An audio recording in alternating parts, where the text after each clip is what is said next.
Hi പ്രിയമുള്ള സുഹൃത്തുക്കളെ, വയനാട് ദുരന്തം തന്നെയാണ് വീണ്ടും സംസാരിക്കാനുള്ളത്. ഇന്ന് പി മുരളീധരൻ എന്ന വ്യക്തി പറഞ്ഞ ഒരു വസ്തുത വളരെ വ്യക്തമാണ്. ഒരു പക്ഷേ സർക്കാരിന്റെ അനാസ്ഥയെക്കുറിച്ച് സംസാരിച്ചാൽ കേസ് വരുമെന്ന ഭയമായിരിക്കും പലരും അറിഞ്ഞിട്ട് പോലും ഈ വിഷയത്തോട് പ്രതികരിക്കാതിരിക്കുന്നത്.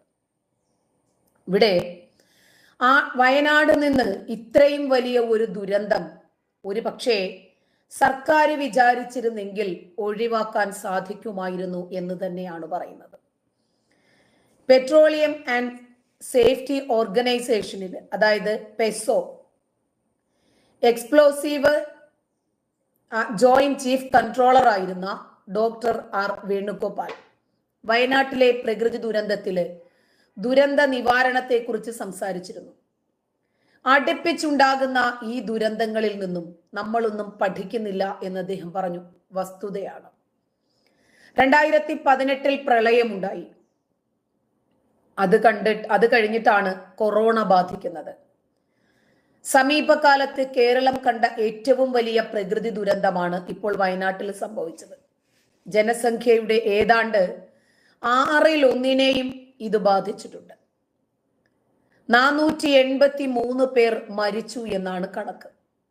തുടർന്ന് 2019, 20, 21 വർഷങ്ങളിലും കടുത്ത കാലവർഷക്കെടുതികൾ സംസ്ഥാനം അനുഭവിച്ചു. പക്ഷെ ഇതിലൊന്നും പാഠങ്ങൾ ഉൾക്കൊള്ളാൻ, ഭാവിയിൽ അത്തരം ദുരന്തങ്ങൾ ഇല്ലാതാക്കാനോ, ഇനി അങ്ങനെ എങ്ങാനും ഒരു ദുരന്തമുണ്ടായാൽ എങ്ങനെ അതിന്റെ വ്യാപ്തി കുറയ്ക്കണമെന്നോ, അതിനെ എങ്ങനെ ബ്രേക്ക് ചെയ്യണം, അതിനെ അതിജീവിക്കണമല്ലോ, അതിനുവേണ്ടി കാര്യമായിട്ടുള്ള ഒരു പ്രയത്നവും ഉണ്ടായില്ല എന്നാണ് അദ്ദേഹം പറയുന്നത്. നമ്മൾ പഠിക്കാനും അത്തരം കാര്യങ്ങളിൽ യുക്തിപരമായ തീരുമാനങ്ങൾ എടുക്കാനും സന്നദ്ധരാകണമായിരുന്നു. ഭോപ്പാൽ ദുരന്തത്തിന് ശേഷം രാജ്യത്തെ ദുരന്ത നിവാരണ മാനേജ്മെന്റിന് പുതിയ ഉണർവ് വന്നിട്ടുണ്ട്. കേരളത്തിൽ ആദ്യമായി ടേബിൾ ടോപ്പ് എക്സസൈസും, അതുപോലെ നമുക്കറിയാം അടിയന്തരമായ സാഹചര്യങ്ങളിൽ കൈകാര്യം ചെയ്യേണ്ടവര് മേശയ്ക്ക് ചുറ്റുമിരുന്ന് ദുരന്ത സാധ്യതകളും അത് നേരിടുന്ന രീതികളെയും ഒക്കെ കുറിച്ച് ചർച്ച ചെയ്യുന്ന ഒരു രീതി, അതുപോലെ മോക്ക് ഡ്രില്ലുകൾ, ഇതൊക്കെ നടത്താൻ നേതൃത്വം കൊടുക്കുകയും നിരവധി പരിശീലന ക്ലാസുകൾ നടത്തുകയും ചെയ്തിട്ടുണ്ട്. ദുരന്ത നിവാരണത്തിന് തുടർച്ചയായ പഠനങ്ങളും പരിശീലനങ്ങളും ആവശ്യമാണ്. ഇതൊന്നും കേരളം ചെയ്തിട്ടില്ല. ഗുജറാത്തില് ദുരന്ത നിവാരണ പഠനത്തിനു മാത്രമായി ഡിസാസ്റ്റർ മാനേജ്മെന്റ് ഇൻസ്റ്റിറ്റ്യൂട്ട് തന്നെയുണ്ട്. രാജമലയിൽ 2022 നടന്ന ഉരുൾപൊട്ടലില് ഇപ്പോ വയനാട്ടിൽ നടക്കുന്ന ദുരന്തവുമായി നല്ല സാമ്യതയുണ്ട് എന്നാണ് അദ്ദേഹം പറയുന്നത്. 2 വർഷം കഴിഞ്ഞിട്ടുണ്ട്. ഈ കാലയളവിൽ കേരളം എന്താണ് പഠിച്ചത്, എന്താണ് ഉൾക്കൊണ്ടത്? സംസ്ഥാന ഡിസാസ്റ്റർ മാനേജ്മെന്റ് അതോറിറ്റി മണ്ണിടിച്ചിലിന് സാധ്യതയുള്ള മേഖലകൾ കണ്ടെത്തണമായിരുന്നു. കേന്ദ്ര ആഭ്യന്തരമന്ത്രി പറഞ്ഞതുപോലെ മുന്നറിയിപ്പ് കിട്ടിയ ഉടനെ തന്നെ നടപടിയെടുക്കുകയും ചെയ്യണമായിരുന്നു. അപകട സാധ്യതയെക്കുറിച്ച് വിവരം കിട്ടിയിട്ട് പോലും നമ്മൾ ആൾക്കാരെ മാറ്റാതെ നമ്മുടെ സംസ്ഥാന സർക്കാർ വളരെ അലസമായ ഒരു നിലപാടാണ് സ്വീകരിച്ചത്. അതേസമയം ഗുജറാത്തിലും ഒഡീഷയിലും അപകടമുണ്ടായി. അപ്പോൾ തന്നെ ജനങ്ങളെ മാറ്റിപ്പാർപ്പിക്കാൻ ആ സർക്കാരുകൾ തയ്യാറായി. മുണ്ടക്കൈ, ചൂരൽമല, അട്ടമല, നൂൽപ്പുഴ എന്നിവിടങ്ങളിലെ ആൾക്കാരെ മാറ്റാനാകുമായിരുന്നു എന്നാണ് 100% അദ്ദേഹം ഉറപ്പു പറയുന്നത്. പഠനങ്ങളുടെ അടിസ്ഥാനത്തിൽ പറയുന്ന ഇത്തരം നിഗമനങ്ങൾ നമ്മൾ ഉൾക്കൊണ്ടേ പറ്റൂ. അത് സർക്കാർ എന്തുകൊണ്ട് ചെയ്തില്ല എന്ന ചോദ്യമാണ് ഇപ്പോൾ ഉയരുന്നത്. പ്രശ്നമുണ്ടായതിനു ശേഷം അതിൽ സജീവമായി ഇടപെടുകയും അവർക്ക് വേണ്ടുന്ന വീടുകൾ, ഭക്ഷണങ്ങൾ, താമസ സൗകര്യങ്ങളൊക്കെ ഏർപ്പാട് ചെയ്യാൻ നമ്മൾ സന്നദ്ധരാണ്. പക്ഷേ അപകടമുണ്ടായി, ജീവഹാനി സംഭവിച്ച ശേഷമാണ് ഒരാൾക്ക് സഹായം എത്തിക്കേണ്ടത്. കുറച്ചു നേരത്തെ അത്തരക്കാർക്ക് സൗകര്യങ്ങൾ, സഹായങ്ങൾ എത്തിക്കേണ്ടതായിരുന്നില്ലേ? ചില ആൾക്കാര് ചികിത്സ കിട്ടാതെ, ഭക്ഷണം കിട്ടാതെ, നോക്കാൻ ആളില്ലാതെ കിടന്ന് മരിക്കും. മരിച്ചു കഴിയുമ്പോൾ ആളുകളുടെ ബഹളമാണ് അവിടെ. കാരണം ഈ മരണ വീട്ടിൽ വരുന്ന ആളുകൾക്ക് ഭക്ഷണവും വെള്ളവും കൊടുക്കാൻ വേണ്ടിയിട്ട്, അവരെ സൽക്കരിക്കാൻ വേണ്ടിയിട്ട്. ഇത് ആ രോഗിക്ക് അതല്ലെങ്കിൽ ആ മരിച്ച വ്യക്തിക്ക് മരിക്കുന്നതിന് മുമ്പ് കൊടുത്തിരുന്നെങ്കിൽ അയാൾ ഒരു 10 ദിവസം കൂടെ സന്തോഷത്തോടെ ജീവിക്കുമായിരുന്നു. ഇതാണ് നമ്മുടെ നാടിന്റെ അവസ്ഥ. നമ്മളെപ്പോഴും ഒരു പ്രശ്നം ഉണ്ടായി കഴിഞ്ഞിട്ടാണ് ഇടപെടുന്നത്. പ്രശ്നം ഉണ്ടാകാതിരിക്കാൻ ബന്ധപ്പെട്ട സർക്കാരുകൾ മുൻകൈ എടുക്കുന്നില്ല. 3 മാസം കഴിയുമ്പോൾ വയനാട് ദുരന്തവും നമ്മൾ മറക്കും. അടുത്ത വർഷം ഓഗസ്റ്റില് വേറൊരിടത്ത് ഉരുൾപൊട്ടുമ്പോഴായിരിക്കും നമ്മൾ വീണ്ടും ഇതേക്കുറിച്ച് വായിക്കുന്നതും ചർച്ച ചെയ്യുന്നതും സംസാരിക്കുന്നതും ഡിബേറ്റ് സംഘടിപ്പിക്കുന്നതും ഒക്കെ. ദുരന്തത്തിന് ശേഷം രക്ഷാപ്രവർത്തനങ്ങൾ സംഘടിപ്പിക്കുകയല്ല കേരളത്തിലെ ദുരന്ത നിവാരണ അതോറിറ്റി ചെയ്യേണ്ടത്. അതിനു മുമ്പ് തന്നെ വിശദമായ പഠനങ്ങൾ നടത്തി റിപ്പോർട്ടുകളെ അപഗ്രഥിച്ച് ക്രിയാത്മകമായി നടപടികൾ എടുത്തിട്ടില്ലെങ്കിൽ സംസ്ഥാനത്ത് ഇനിയും ഇതുപോലെയുള്ള അപകടങ്ങൾ ഉണ്ടാകും എന്ന് അദ്ദേഹം മുന്നറിയിപ്പ് നൽകുകയാണ്. ഇത്തരം പ്രകൃതി ദുരന്തങ്ങളുടെ ആവർത്തനം തടയാൻ വേണ്ടത് കിട്ടാവുന്നതിൽ മികച്ച വിദഗ്ധരെ, ജീവിക്കാൻ കൂടുതൽ മെച്ചപ്പെട്ട ഇടമായി കേരളത്തെ മാറ്റാൻ പറ്റിയ നിർദ്ദേശങ്ങൾ തരാൻ പറ്റിയവരെ അടിയന്തിരമായി കണ്ടെത്തണം. അവരെ ഉൾപ്പെടുത്തി ഒരു സമിതി രൂപീകരിക്കണം. അതില് കെമിക്കൽ, മൈനിങ് എഞ്ചിനീയർമാർ, ദുരന്ത നിവാരണ വൈദഗ്ധ്യം നേടിയ ആളുകൾ, ജിയോ ഫിസിസ്റ്റുകൾ തുടങ്ങിയ ആളുകൾ നിർബന്ധമായിട്ടും വേണം ആ അതോറിറ്റിയിൽ. പ്രശ്നവുമായി ബന്ധപ്പെട്ട എല്ലാ വിഷയങ്ങളും അവർ പഠിക്കണം, സമൂഹത്തെ പഠിപ്പിക്കണം. ബന്ധപ്പെട്ടവരോട് ആ വിഷയം സംസാരിക്കണം. ഡൽഹിയിലെ IIT അടക്കമുള്ളവ നടത്തിയ പഠനങ്ങളുടെ റിപ്പോർട്ടുകൾ പഠിക്കണം. നിഗമനങ്ങൾ മനസ്സിലാക്കണം. 6 മാസത്തിനകം സമിതി പഠന റിപ്പോർട്ട് സമർപ്പിക്കണം. അതിലെ കണ്ടെത്തലുകൾ അടുത്ത ഓഗസ്റ്റിന് മുമ്പ് നടപ്പാക്കണം. ഇതൊക്കെയാണ് ചെയ്യേണ്ടത്. അതിനായി അവർക്ക് വേണ്ടുന്ന എല്ലാ സഹായവും സർക്കാർ ചെയ്തു കൊടുക്കണം. റിപ്പോർട്ട് കിട്ടിയാൽ ശുപാർശകൾ അടിയന്തിരമായി നടപ്പാക്കണം. അല്ലെങ്കിൽ അടുത്ത ഓഗസ്റ്റിലും ഇന്നത്തെ സാഹചര്യത്തിൽ തന്നെ നിൽക്കേണ്ടി വരും. അപകടമുണ്ടായി 6 ദിവസത്തേക്ക് ജില്ലാ കളക്ടർക്ക് പൂർണ്ണ സ്വാതന്ത്ര്യം കൊടുക്കണമെന്നാണ് അദ്ദേഹം പറയുന്നത്. വകുപ്പ് മന്ത്രി സ്ഥലത്തെത്തി കളക്ടറെ അന്വേഷിക്കുമ്പോൾ പോകാതിരിക്കാൻ സാധിക്കില്ലല്ലോ. VIP-കൾ സ്ഥലത്ത് പോകുന്നത് രക്ഷാപ്രവർത്തനങ്ങളെ ബാധിക്കാനിടയുണ്ട്. സന്ദർശിച്ച് പത്രത്തിൽ പടം വരുത്തുകയല്ല, കൺട്രോൾ റൂമിൽ ഇരുന്ന് എത്ര കൃത്യമായി നിർദ്ദേശങ്ങൾ കൊടുക്കുന്നു എന്നതിലാണ് കാര്യം. ദുരന്തം കൈകാര്യം ചെയ്യുന്നതിൽ വ്യത്യസ്തമായ പദവികളിലുള്ള ആളുകൾക്ക്, കളക്ടർ ആകട്ടെ, തഹസിൽദാർ ആകട്ടെ, വില്ലേജ് ഓഫീസർ ആകട്ടെ, സർവേയർ ആകട്ടെ തുടങ്ങിയ ഉദ്യോഗസ്ഥർ അവരുടെ ജോലി എന്താണ് എന്ന് ഇപ്പോഴും അറിയില്ല അത്രേ. അവരുടെ ജോലി ക്രമങ്ങളെക്കുറിച്ചും ക്രമീകരണങ്ങളെക്കുറിച്ചും ലഭ്യമായ വിഭവങ്ങളെക്കുറിച്ചും, ആംബുലൻസ്, ഫയർ സർവീസ്, റെസ്ക്യൂ സംഘങ്ങൾ, first aid cutting tools, heavy duty machinery, മണ്ണുമാന്തി അടക്കമുള്ള വാഹനങ്ങൾ, കുടിവെള്ളമൊക്കെ, ഇതെല്ലാത്തിനെ സംബന്ധിച്ചും ഒരു ധാരണയുണ്ടാകണമെങ്കിൽ മികച്ച ഒരു ഡിസാസ്റ്റർ മാനേജ്മെന്റ് പദ്ധതി ഉണ്ടാകണം. അതിന്റെ അഭാവമാണ് ഇന്ന് നമ്മൾ അനുഭവിച്ചു കൊണ്ടിരിക്കുന്ന ഈ ദുരന്തം. ഇനി അടുത്ത ഒരു ദുരന്തം ഉണ്ടാകുന്നതിന് വരെ കാത്തു നിൽക്കരുത് എന്നാണ് പറഞ്ഞു വരുന്നത്.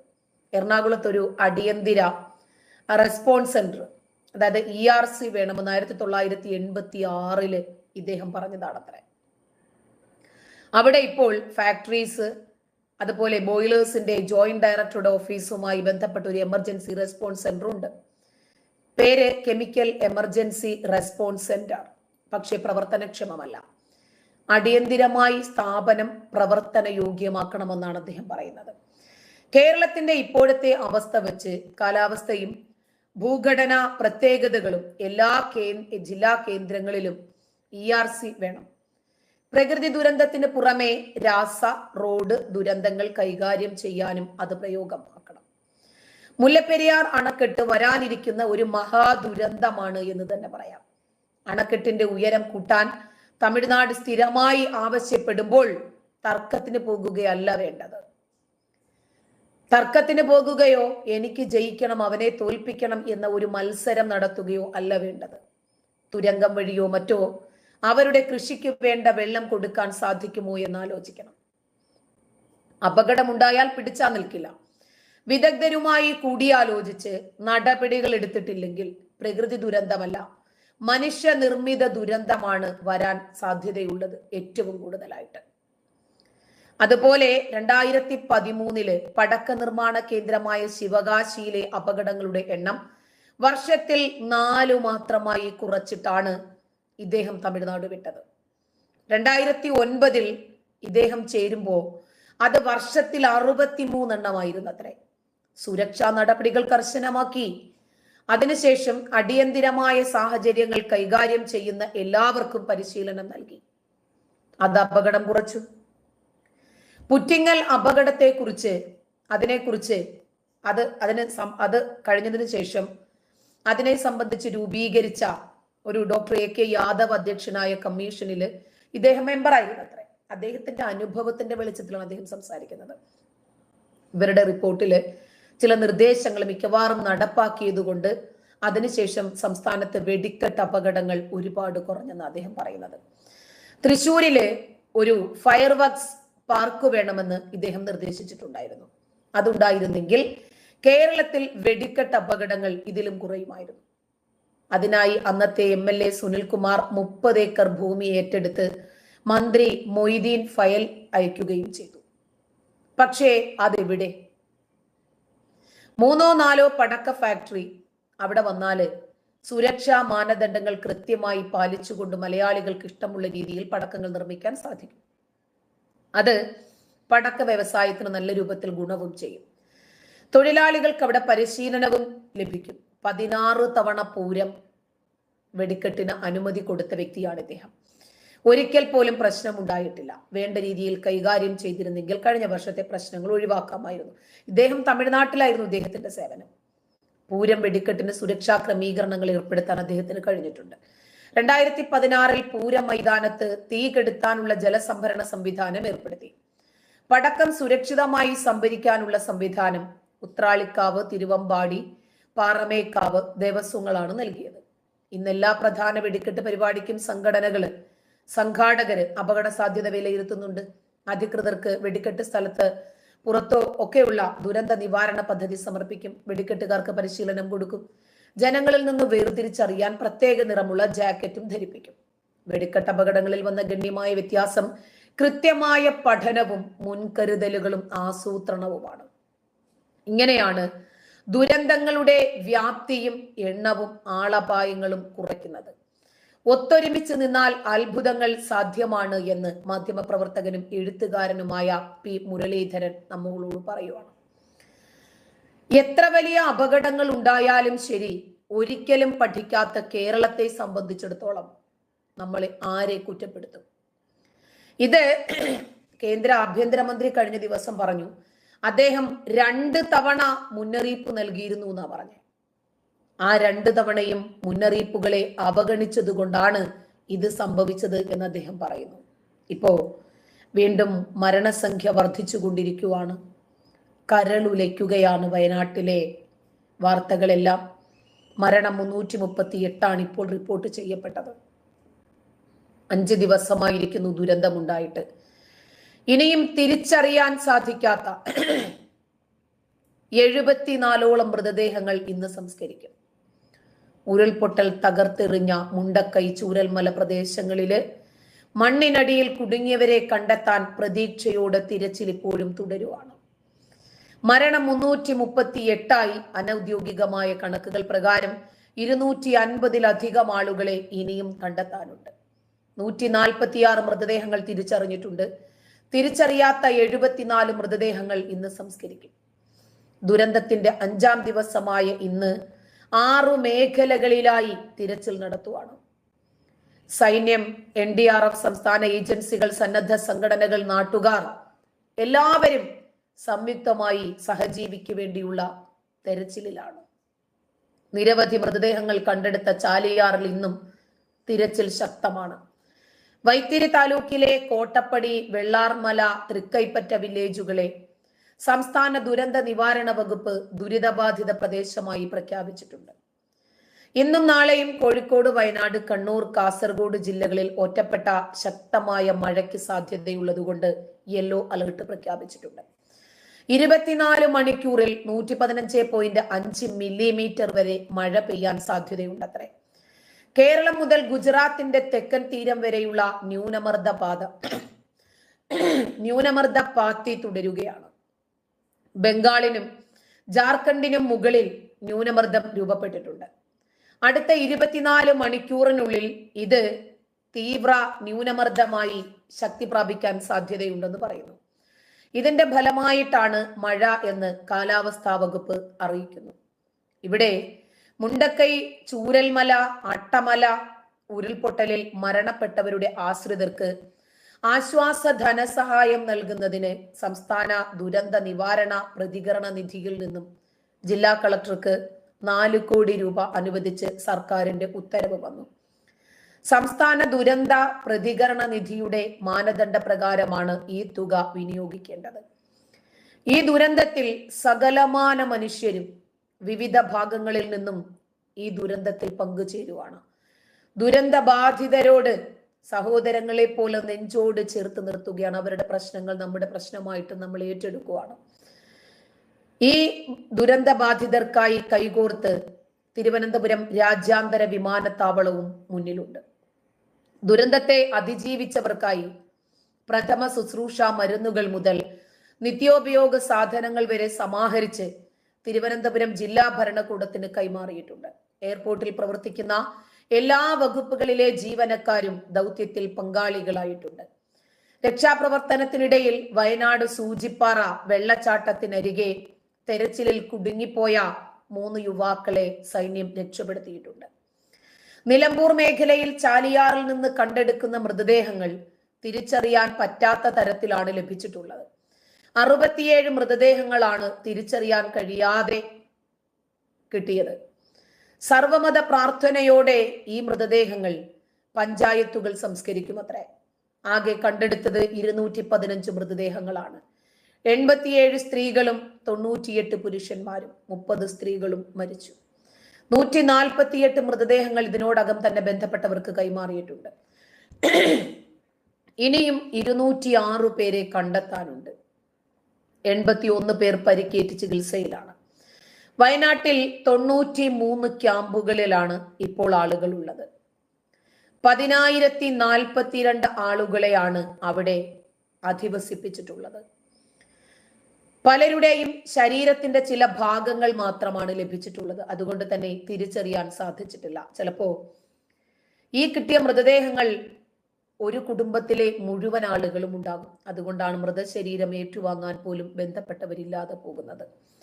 വയനാട്ടില് ഈ ഉരുൾപൊട്ടൽ അതുകൊണ്ടാണ് ദേശീയ ദുരന്തമായി പ്രഖ്യാപിക്കണമെന്ന് MP-മാർ ആവശ്യപ്പെടുന്നതും. ഈ ദുരന്ത ഭൂമിയിൽ നിന്ന് കണ്ടെത്തിയ മൃതദേഹാവശിഷ്ടങ്ങൾ പ്രത്യേകമായി സംസ്കരിക്കുമെന്നാണ് മന്ത്രി കെ രാജനും പറഞ്ഞത്.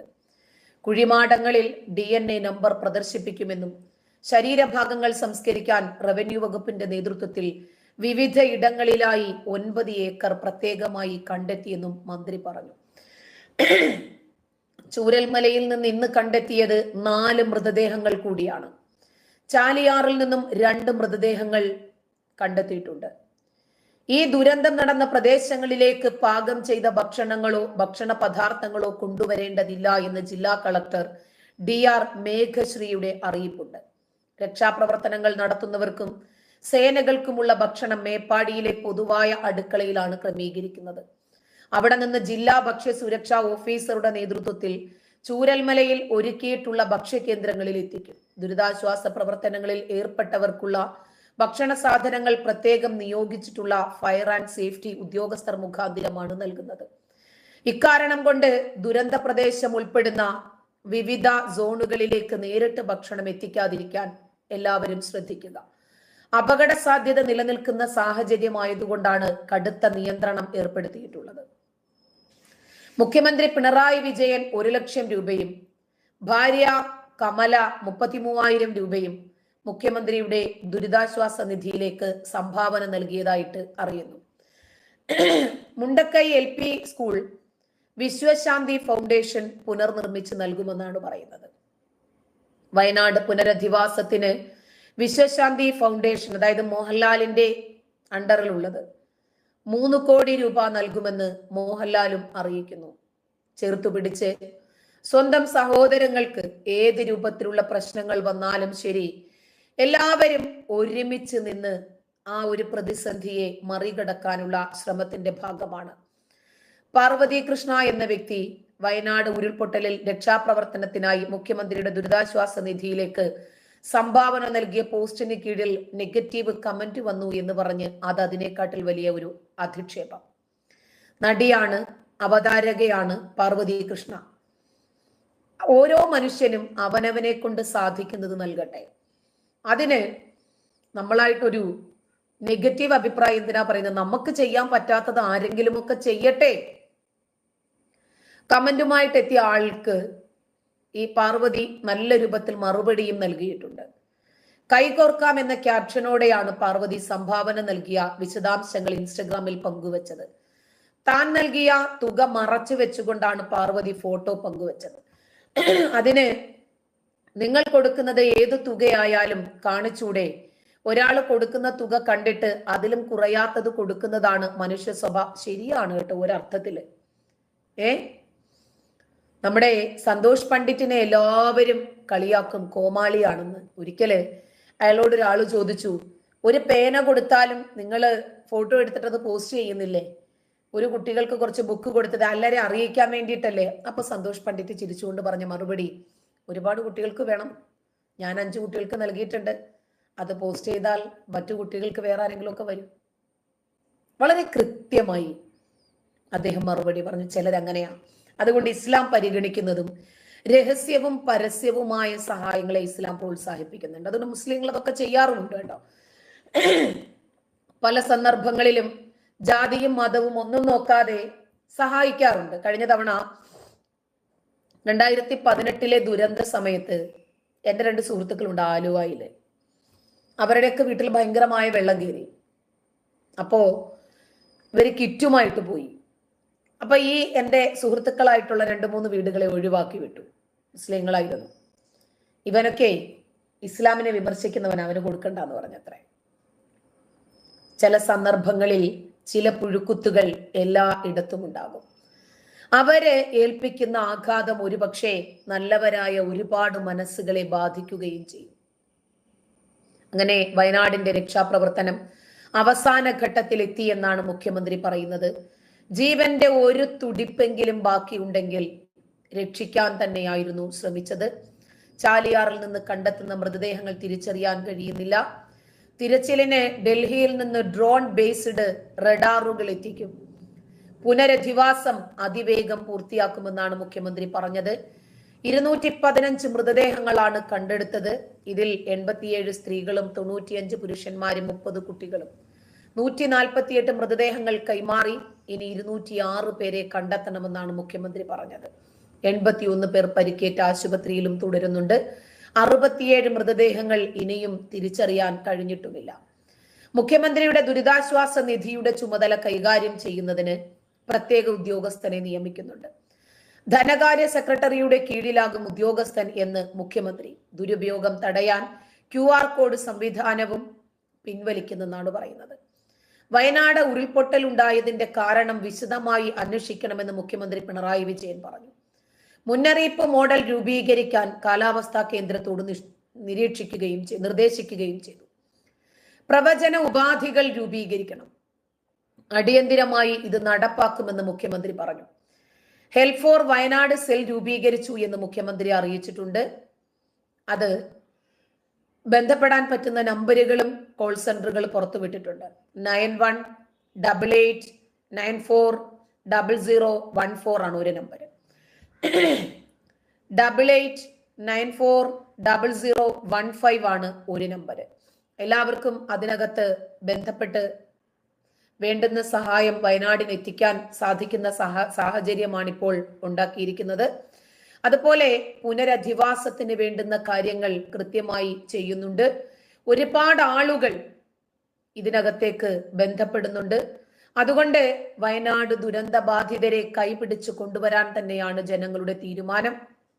ഇപ്പോ വയനാട്ടിൽ ഉരുൾപൊട്ടലിൽ ഇരയായ ആളുകൾക്ക് 10 കോടി രൂപ ചെലവില് 50 വീടുകൾ നിർമ്മിച്ചു നൽകുമെന്നാണ് ശോഭ ഗ്രൂപ്പ് ചെയർമാനും സ്ഥാപകനുമായ PNC മേനോന്റെ അറിയിപ്പ്. പാലക്കാട് ജില്ലയിലെ നിരാലംബരായ കുടുംബങ്ങൾക്ക് 1000 വീടുകൾ നിർമ്മിക്കാനുള്ള ശോഭ ഗ്രൂപ്പിന്റെ പ്രവർത്തനങ്ങൾക്ക് പുറമെയാണ് ഈ സഹായവും. വീട് നിർമ്മാണവും ധനസഹായവും PNC മേനോനും ഭാര്യ ശോഭ മേനോനും സ്ഥാപിച്ച ശ്രീ കുടുംബ എഡ്യൂക്കേഷൻ ആൻഡ് ചാരിറ്റബിൾ ട്രസ്റ്റ് വഴിയായിരിക്കും നൽകുന്നത്. ദുരന്തത്തിൽ നടുക്കുകയും വേദനിക്കുകയും ചെയ്യുന്ന ഒരുപാട് ആളുകളോടൊപ്പം ഞങ്ങളും അവരുടെ ദുഃഖത്തിൽ പങ്കുചേരുന്നു എന്ന് അദ്ദേഹവും കുടുംബവും പറഞ്ഞു. ദുരന്തത്തിനിരയായ കുടുംബങ്ങളെ പിന്തുണയ്ക്കുന്നതിൽ പ്രതിജ്ഞാബദ്ധരാണ് എന്ന് മുഖ്യമന്ത്രി പിണറായി വിജയൻ അയച്ച കത്തിൽ അദ്ദേഹം വ്യക്തമാക്കി.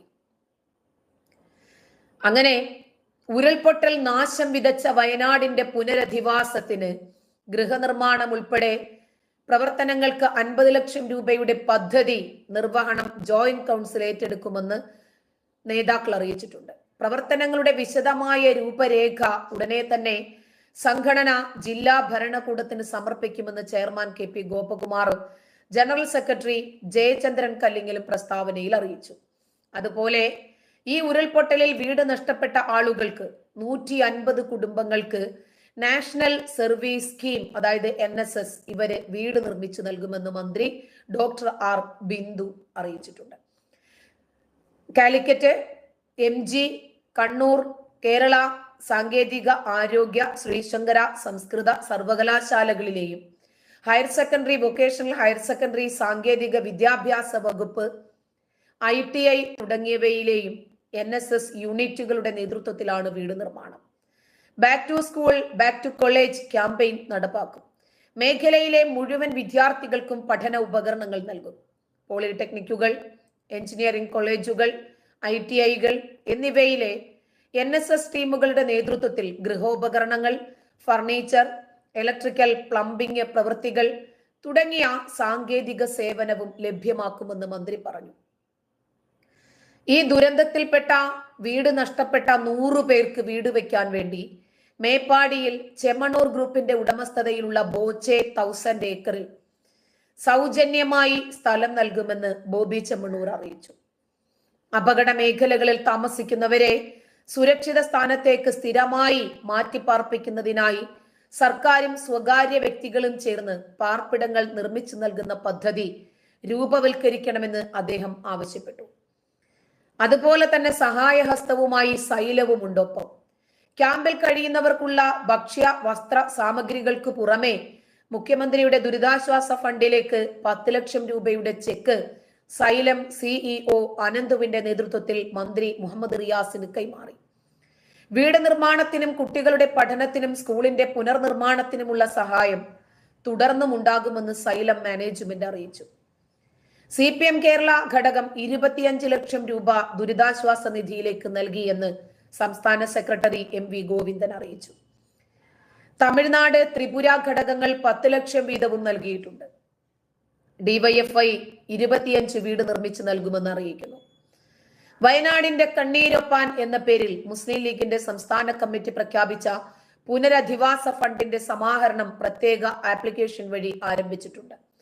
പാണക്കാട്ട് നടന്ന ചടങ്ങിൽ സംസ്ഥാന പ്രസിഡന്റ് സാദിഖ് അലി ശിഹാബ് തങ്ങൾ ലോഞ്ചിങ് നിർവഹിച്ചിട്ടുണ്ട്. ആദ്യ സംഭാവനയായ 50 ലക്ഷം രൂപ തിരുനാവായ എടക്കുളം സ്വദേശി അബ്ദുസമദ് ബാബു സാദിഖ് അലി തങ്ങൾക്ക് കൈമാറി.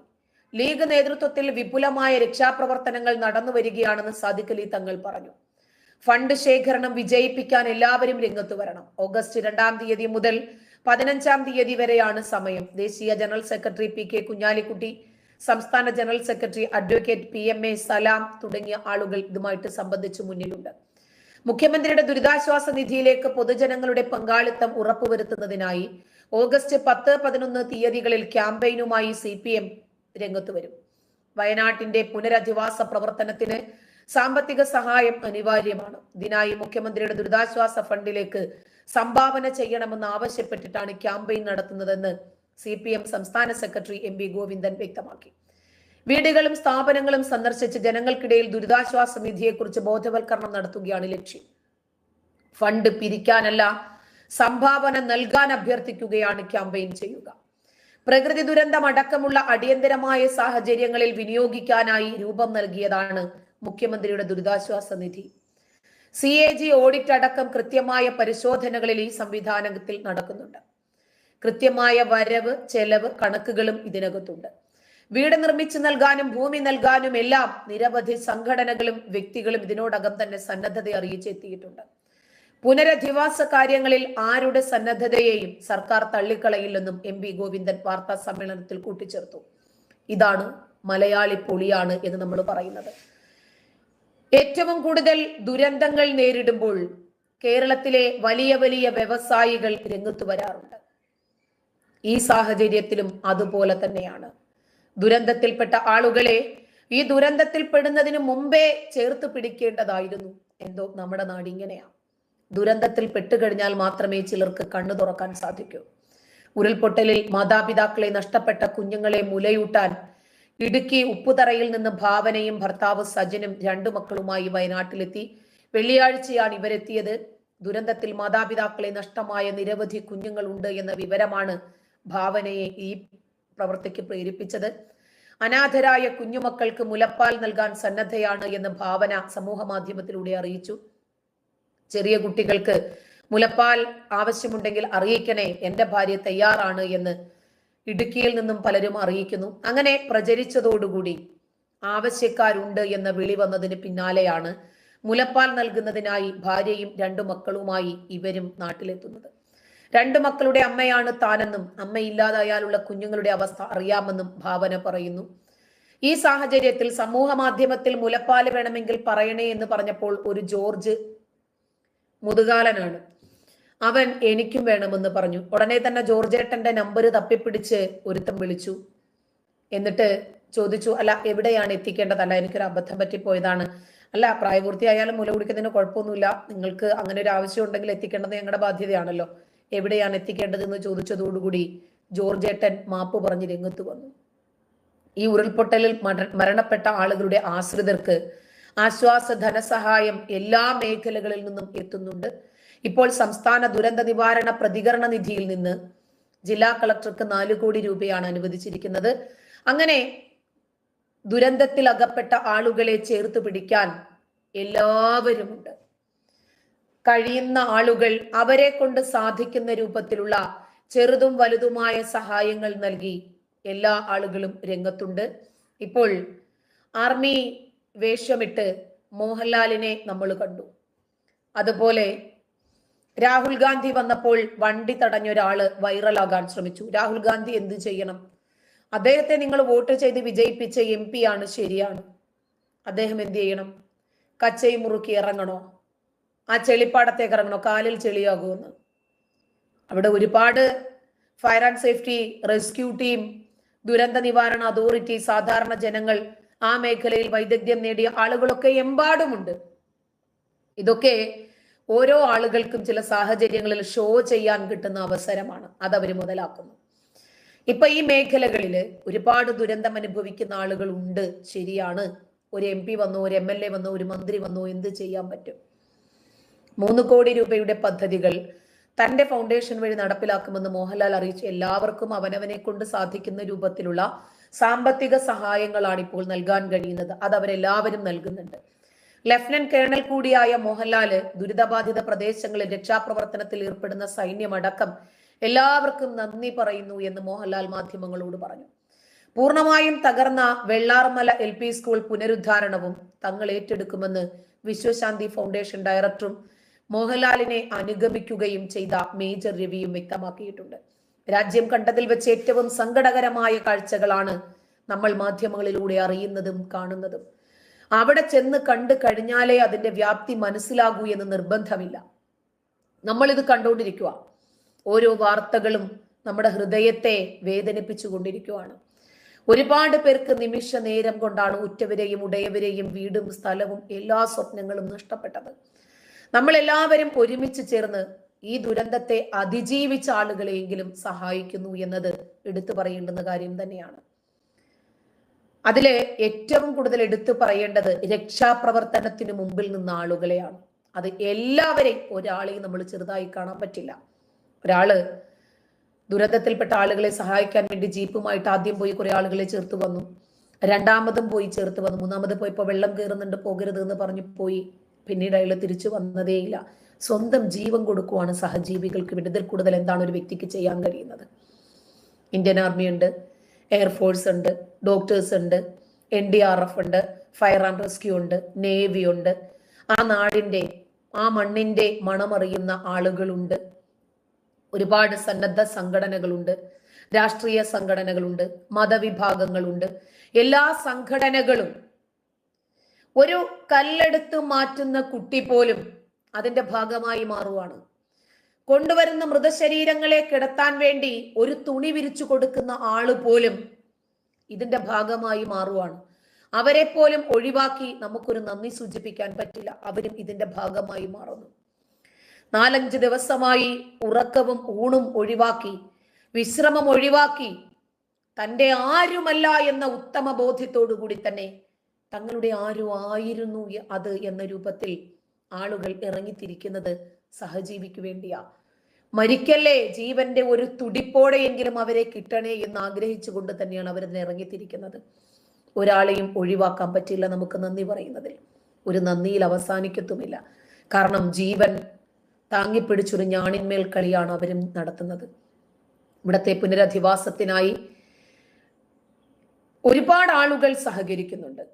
അതിന്റെ ഒരു ഫൗണ്ടേഷനാണ് വിശ്വശാന്തി ഫൗണ്ടേഷൻ. അതിന്റെ പേരിലാണ് 3 കോടി രൂപ അടിയന്തരമായി കൊടുക്കുമെന്നും പിന്നീട് അതിന്റെ സ്ഥിതിഗതികൾ നിരീക്ഷിച്ച ശേഷം കൂടുതൽ സഹായിക്കുമെന്നും മോഹൻലാൽ ഉറപ്പു നൽകി.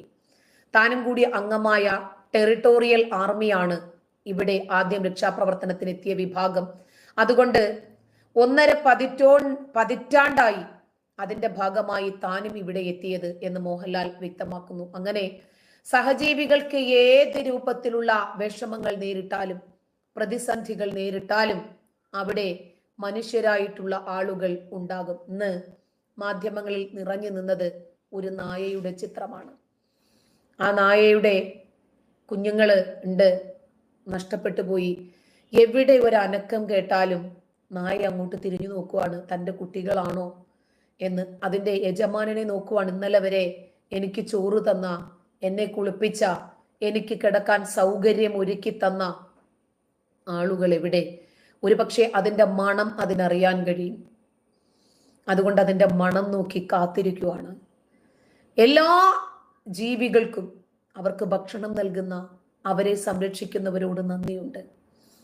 ഇപ്പോ ഉരുൾപൊട്ടലിൽ ഒറ്റ രാത്രി കൊണ്ട് ഉറ്റവരെയും ഉടയവരെയും ഇല്ലാതായ ഒരുപാട് മനുഷ്യ ജന്മങ്ങൾ എന്ത് ചെയ്യുമെന്നറിയാതെ, ഒന്ന് പൊട്ടിക്കരയാൻ പോലും സാധിക്കാതെ മനസ്സു മരവിച്ച ഒരുപാട് മനുഷ്യർ, തൻ്റെ മുമ്പിൽ നിന്ന് വെള്ളത്തിന്റെ ഒഴുക്കിലേക്ക്, മരണക്കയത്തിലേക്ക് പോകുന്ന അമ്മയെയും സഹോദരിയെയും നേരിട്ട് നോക്കി നിന്ന ഒരു മനുഷ്യൻ, ഞാനിനി എന്തിനാണ് ജീവിക്കുന്നത് എന്ന് ചോദിക്കുന്നു. ഉരുൾപൊട്ടലിൽ മരിച്ചവരുടെ ആശ്രിതർക്ക് ഒരുപാട് ആശ്വാസവുമായി ജനങ്ങളുണ്ട്. പക്ഷെ അവരുടെ മനസ്സിനേറ്റ ആഘാതമുണ്ടല്ലോ, നമ്മൾ എന്തു കൊടുത്താലും തീരുന്നതല്ല. നമ്മൾ എന്ത് ചെയ്താലാണ് അവരുടെ മനസ്സിനേറ്റ ആഘാതം മാറുന്നത്? ഇപ്പോ മുണ്ടക്കയിലെ ദുരിതബാധിതർക്ക് ആശ്വാസമായിട്ട് ഒരുപാട് സംഘടനകളോടൊപ്പം തന്നെ കർണാടകയും എത്തുന്നുണ്ട്. 100 വീടുകൾ നിർമ്മിച്ച് നൽകുമെന്ന് പറഞ്ഞു.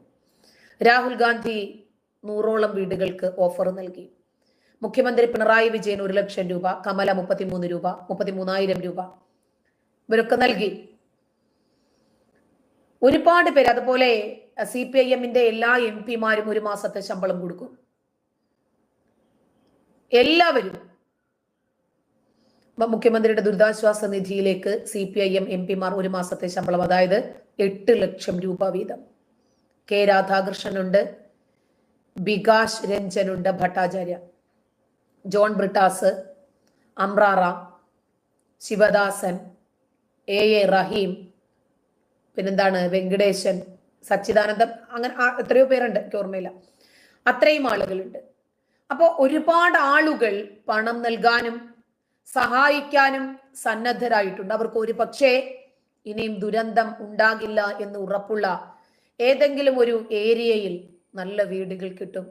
മെച്ചപ്പെട്ട ഫർണിച്ചറുകളും താമസ സൗകര്യങ്ങളും ഉപജീവനത്തിന് ആവശ്യമായ കൃഷിഭൂമി അടക്കം നൽകാൻ ആളുകൾ സന്നദ്ധരായിട്ടുണ്ട്. പക്ഷേ അതൊന്നും അവരുടെ ഉറ്റവർക്കും ഉടയവർക്കും തുല്യമാകില്ല. നമുക്കറിയാം, കോടിക്കണക്കിന് പണം കിട്ടിയാലും ശരി, ഉറ്റവരെയും ഉടയവരെയും നഷ്ടപ്പെട്ടെങ്കിൽ അത് തിരിച്ചു കിട്ടും. മുസ്ലിം ലീഗ് പുനരധിവാസ ഫണ്ട് ശേഖരണം 2.50 കോടി കടന്നു എന്നാണ് അറിയുന്നത്. അതെല്ലാം അവർക്ക് വേണ്ടിയുള്ളതാണ്. അങ്ങനെ ഒരുപാട് ആളുകൾ, സംഘടനകൾ സാധാരണക്കാരിലേക്ക് എത്തുന്നുണ്ട്. മുഖ്യമന്ത്രിയുടെ ദുരിതാശ്വാസ നിധിയിലേക്ക് 1 കോടി രൂപ നൽകുവാണ് പുതുശ്ശേരി പഞ്ചായത്ത്. ദുരന്തത്തിൽ ഇരയായവർക്കായി അങ്ങനെ കോടിക്കണക്കിന് രൂപ എത്തുന്നുണ്ട്. അവരെ പഴയ ജീവിതത്തിലേക്കല്ല, അതിനേക്കാൾ മെച്ചപ്പെട്ട രൂപത്തിലേക്ക് കൊണ്ടുപോകാൻ സാധിക്കും. പക്ഷേ മാനസികമായി അവരെ പഴയതുപോലെ ഒന്നാക്കിയെടുക്കണമെങ്കിൽ ഒരുപാട് കൗൺസിലിങ്ങുകൾ അനിവാര്യമാണ്. മുഖ്യമന്ത്രിയുടെ ദുരിതാശ്വാസ നിധിയിലേക്ക് 1 ലക്ഷം രൂപ നൽകി പെരുമ്പടപ്പ് പഞ്ചായത്ത് പ്രസിഡന്റ്. വയനാട് അതിജീവിച്ചേ മതിയാകൂ.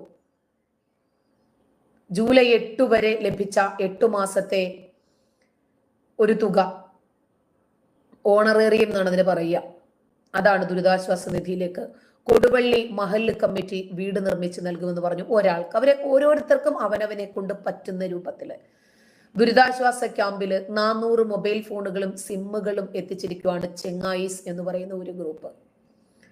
മലപ്പുറം വണ്ടൂരിലെ ചെങ്ങായിസ് യുവജന കൂട്ടായ്മയാണ്. ദൂരെയുള്ള ബന്ധുക്കളെ ബന്ധപ്പെടാൻ വേണ്ടി വഴിയൊരുക്കണം. അതിനുവേണ്ടിയാണ് ആദ്യഘട്ടത്തിൽ 100 പേർക്ക് മൊബൈൽ ഫോൺ നൽകിയത്. വിവിധ ക്യാമ്പുകളിലായി 400ഓളം ഫോണുകൾ.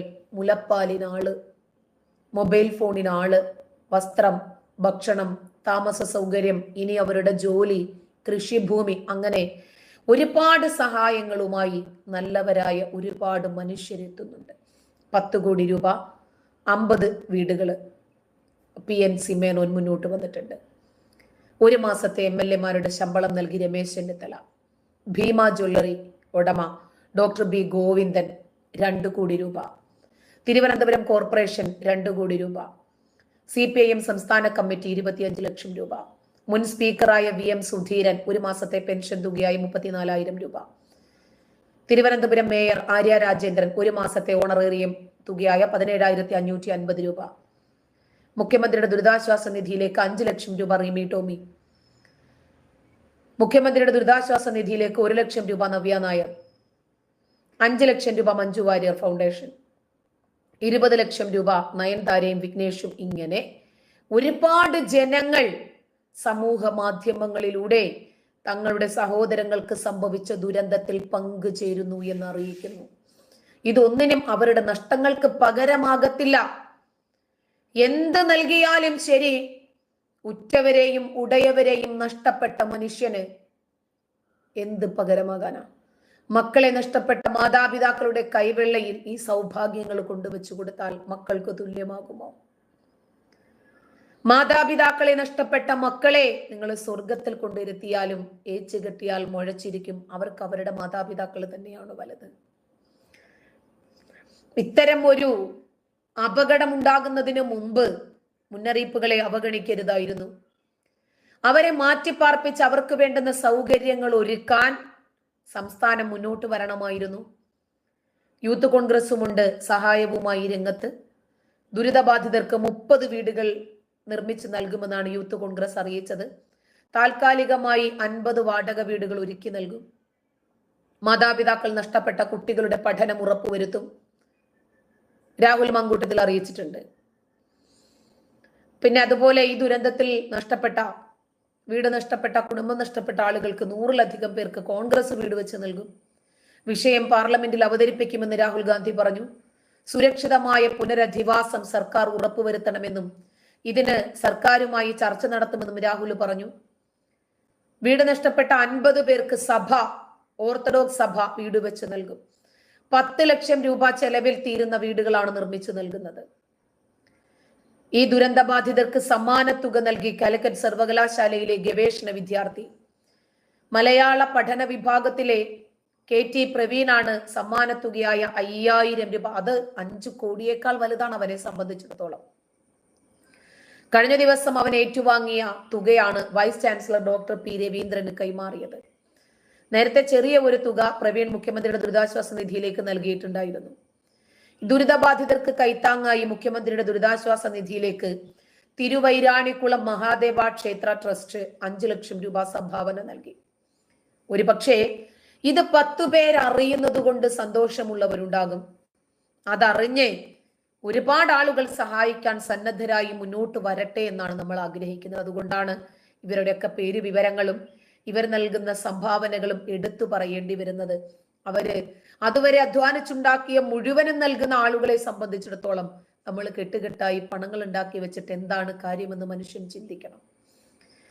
ഇതില് ധനസഹായം പ്രഖ്യാപിച്ച ഇന്ത്യൻ ആർട്ട് ഫെഡറേഷൻ കുവൈറ്റ് മുന്നിലുണ്ട്. ആദ്യ ഗഡുവായി 1 ലക്ഷം രൂപ അടിയന്തിരമായി നൽകും.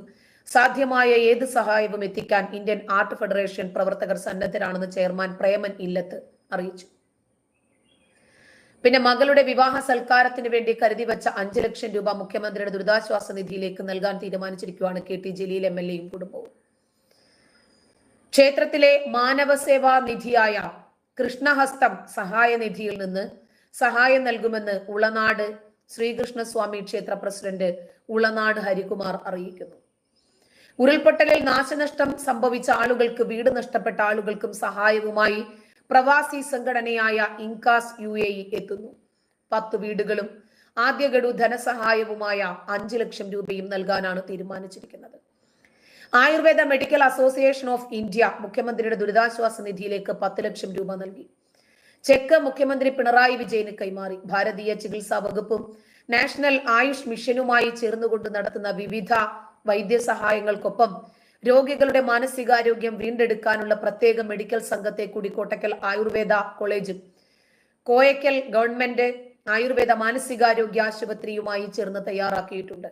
ദീർഘകാലം ക്യാമ്പിൽ കഴിയുന്നവർക്ക് ആരോഗ്യ പരിരക്ഷയ്ക്കും സർക്കാരിന്റെ നേതൃത്വത്തിൽ പുനരധിവാസ പ്രവർത്തനങ്ങൾക്കും സഹായം നൽകുമെന്ന് സംസ്ഥാന president doctor CD Leena, general secretary doctor KC Ajith Kumar എന്നിവർ അറിയിച്ചിട്ടുണ്ട്. അതുപോലെ 5 ലക്ഷം രൂപയാണ് വെണ്ണല സർവീസ് സഹകരണ ബാങ്ക് വ്യവസായ വകുപ്പ് മന്ത്രി P രാജീവിന് നൽകിയത്. വയനാട് ദുരന്തത്തിന്റെ പശ്ചാത്തലത്തിൽ ദുരന്തം അനുഭവിക്കുന്ന ആളുകളെ എല്ലാവരും ചേർത്ത് പിടിക്കുന്നു. ആസിഫ് അലി ധനസഹായം നൽകി. തുക എത്രയാണ് എന്ന് താരം വെളിപ്പെടുത്തിയിട്ടില്ല. പേളിമാണിയും ശ്രീനിഷും മുഖ്യമന്ത്രിയുടെ ദുരിതാശ്വാസ നിധിയിലേക്ക് 5 ലക്ഷം കൊടുത്തു. കമൽഹാസന്റെ കൈത്താങ്ങായി 25 ലക്ഷം രൂപ എത്തി. 1 കോടി സഹായം പ്രഖ്യാപിച്ചിരിക്കുകയാണ് VPS ലേക്ക് ഷോർ ഹോസ്പിറ്റൽ. 1 കോടി രൂപയുടെ ആവശ്യം മരുന്നുകളും മെഡിക്കൽ ഉൽപ്പന്നങ്ങളും വയനാട്ടിലെത്തും. അടിയന്തര ആവശ്യമുള്ള മരുന്നുകളും മെഡിക്കൽ ഉൽപ്പന്നങ്ങളും ഒക്കെ എത്തിക്കും. ആശുപത്രി അധികൃതർ പിന്തുണ അറിയിച്ചിട്ടുണ്ട്. മുഖ്യമന്ത്രി പിണറായി വിജയന് കത്ത് നൽകി. കേരള മെഡിക്കൽ സർവീസസ് കോർപ്പറേഷൻ ആവശ്യപ്പെട്ട പട്ടികയിലുള്ള മരുന്നുകളാണ് എത്തിച്ചത്. ഫഹദും നസ്രിയയും 25 ലക്ഷം രൂപ കൈമാറിയിട്ടുണ്ട്. മമ്മൂട്ടി 20 ലക്ഷം രൂപയും ദുൽഖർ സൽമാൻ 15 ലക്ഷം രൂപയും മന്ത്രി P രാജീവിന് കൈമാറി. മമ്മൂട്ടി കെയർ ഫൗണ്ടേഷന്റെ ഭാഗമായിട്ടാണ് തുക കൈമാറിയത്. ദുരിതാശ്വാസ സഹായവുമായി എറണാകുളം ജില്ലാ ഭരണകൂടത്തിന്റെ വയനാട്ടിലേക്കുള്ള ആദ്യ വണ്ടി മമ്മൂട്ടിയാണ് ഫ്ലാഗ് ഓഫ് ചെയ്തത്. തെന്നിന്ത്യൻ താരമായ രശ്മിക മന്ദാന 10 ലക്ഷം രൂപയും മുഖ്യമന്ത്രിയുടെ ദുരിതാശ്വാസ നിധിയിലേക്ക് നൽകി. സൂര്യയും ജ്യോതികയും കാർത്തികും ചേർന്ന് 50 ലക്ഷം രൂപ. അതുപോലെ AIYF എല്ലാവരുമുണ്ട്. 10 കുടുംബങ്ങൾക്ക് വീട് വച്ച് നൽകുമെന്നാണ് പ്രഖ്യാപിച്ചിരിക്കുന്നത്. UAE നിവാസികളും ബിസിനസ്സുകാരും ഒക്കെ ഇതിന്റെ ഭാഗമാകാൻ രംഗത്തുണ്ട്. 1 കോടി രൂപ ധനസഹായം അറിയിച്ചിട്ടുണ്ട് JK മേനോൻ. അങ്ങനെ കുവൈറ്റ് കമ്മിറ്റി, INCC അവരും ആദ്യ ധനസഹായമായി മുഖ്യമന്ത്രിയുടെ ദുരിതാശ്വാസ നിധിയിലേക്ക് 1 ലക്ഷം രൂപ നൽകി. കുന്നംകുളം നഗരസഭയുടെ 2 ലക്ഷം എത്തിയിട്ടുണ്ട്. OICC കുവൈറ്റ് 5 ലക്ഷം രൂപ. ചൊവ്വാഴ്ച ലഭിച്ച 3 കോടി 4,480 രൂപ സഹായമായി നൽകുമെന്നാണ് പായമൽ ദേവസ്വം. ഇങ്ങനെ 10 ലക്ഷവുമായിട്ട് ഓർമ്മ എന്ന സംഘടനയുണ്ട്. ഡോക്ടർ ആസാദ് മൂപ്പൻ 4 കോടി രൂപ. കാനറ ബാങ്ക് 1 കോടി രൂപ.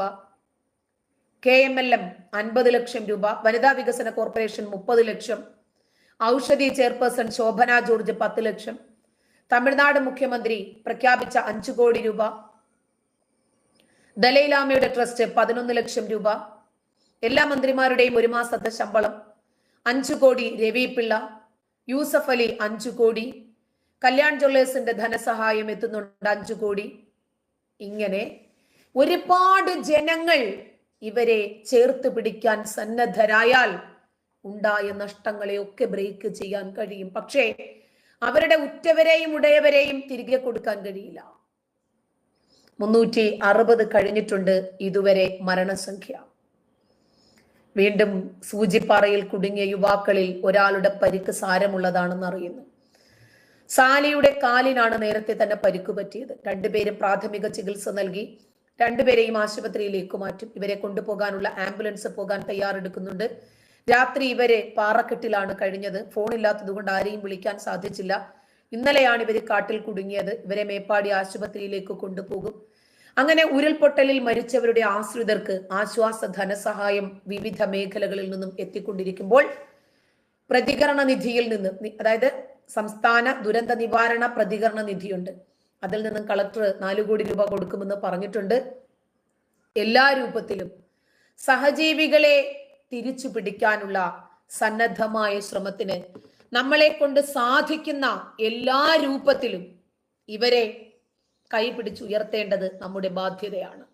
ഒരുപക്ഷെ ഇതുപോലെ മറ്റൊരു ദുരന്തത്തിന് വേണ്ടി കാത്തു നിൽക്കാതെ ഇനി ഏതെങ്കിലും ദുരന്തം ബാധിക്കാനുള്ള പ്രദേശം നിഗമനങ്ങളിൽ ഉണ്ടെങ്കിൽ കുറച്ച് നേരത്തെ അത് കണ്ടറിഞ്ഞ് വേർപാടുകളെ ഒഴിവാക്കി, അപകടങ്ങൾ ഒഴിവാക്കി അവരെ സഹായിക്കാൻ നമ്മൾ ഓരോരുത്തരും സന്നദ്ധരമാകണം എന്ന് മാത്രമേ പറയാനുള്ളൂ. എല്ലാവരും സഹായിക്കാൻ സന്നദ്ധരായി ഒരുമിച്ചൊരു ചങ്ങല പോലെ കൈകോർത്ത് കേരളത്തെ മുറുകെ പിടിക്കാൻ, വയനാടിനെ പഴയ രൂപത്തിലേക്ക് കൊണ്ടുവരാൻ വേണ്ടി ശ്രമിക്കുന്നതിൽ വളരെ സന്തോഷമുണ്ട്. നന്ദി.